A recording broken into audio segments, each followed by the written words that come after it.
So Denise, tell me about your lesson you're planning for tomorrow.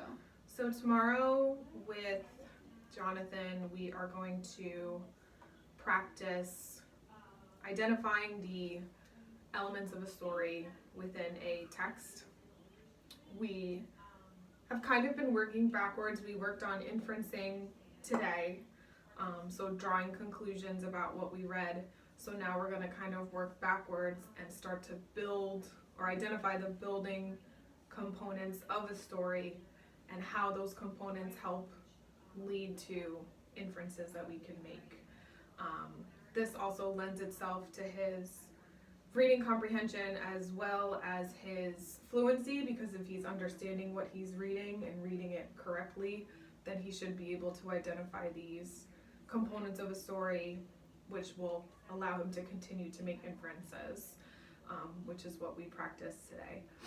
So what I'm hearing you say is that you worked on inferencing today and you feel like you want to work on more of those foundational skills of really being able to identify the character setting, plot, problem, solution, theme, and looking at your lesson plan. So is there anything, so after doing the inferencing lesson today, was there anything that happened in that lesson that you're thinking about as you plan your lesson for tomorrow? Yes, actually, he had a really hard time with one or two of the scenarios and understanding what was actually being said in the scenario. Can you give an example of what? So he read about the situation was describing a girl who lost her earring. So the inference he was supposed to make was that she lost an earring. Mm-hmm. But within that scenario, it discussed writing a poster that had a reward written on it, and he believed or read to understand that the poster was what was lost, and it was very difficult for him to understand that the poster is separate from the item that was lost itself. He understood that something was lost, he just did not understand how the poster came into play. So I think understanding the problem of a scenario or in a story will help him understand inference if he were to make another one like that again. So he didn't understand what the specific problem in that scenario was. He believed it to be one thing when it was something else. So do you think you might put more emphasis on identifying the problem in your lesson tomorrow? I think so, because that was one of two times when he had an issue today.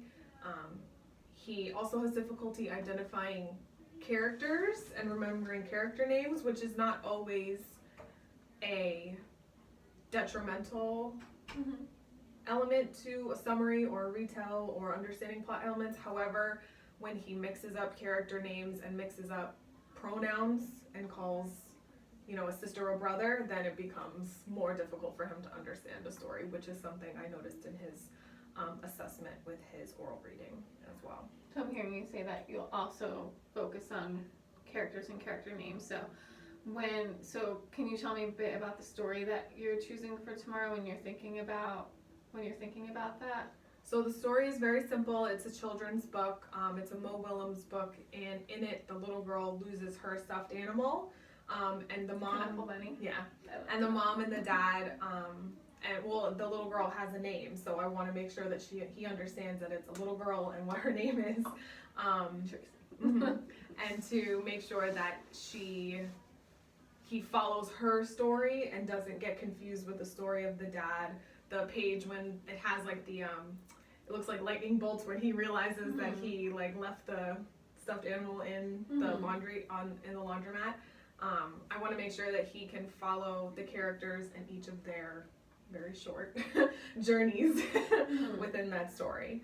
So it sounds like you chose a specific text, not making it simple enough for him to begin to identify the characters and the problems specifically along with other story elements. Yes. So can you tell me about in your lesson plan you are going to have him create a 3-sentence summary of the story. So can you tell me a little bit more about that? For the summary, I think it's important as we go through and we identify all those story elements, I think creating a summary, even a very brief one, will help him condense all of those elements and understand how they play a role in understanding a story as a whole. I played with the idea of creating a summary because I wasn't sure if that would be too much. So I might have to see where he is by the time he finishes reading and identifies those elements. And if we're still struggling, I think I'll wait on that summary because I have completed a summary exercise with him before and he did struggle with it a little bit. So if these building elements of identifying the story elements are working and he is able to understand the story, then I think we'll work on the summary because that's kind of an end. Yeah, so it sounds like your assessment, from what I'm hearing you say, it sounds like the assessment piece would be that story map. So you're saying your main objective is to accurately identify the elements of a story using the story map. It seems like, you know, that would be a piece that you would use at the end of your lesson. Yes. And is there anything when I'm observing that you want me to look for? Anything, any goals you have? I definitely want to part of the lesson you're thinking of. I definitely want to continue to work on my clarifying questions for him. So questioning as we go through the story, which includes stopping at appropriate moments in the story, and it sounds like you're familiar with it, which is good because you'll follow what's going on. So stopping at appropriate moments and asking questions that strongly correlate to those story elements along the way, as well as making sure to give him think time when I do ask him those questions.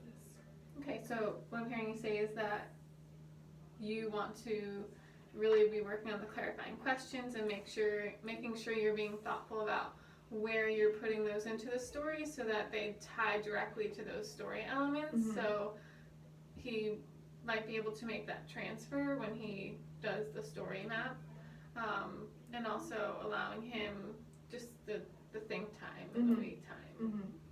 And I think you said in our last lesson you kind of wanted to work on not kind of jumping in. So does that tie into like the wait time and the think time? Yeah,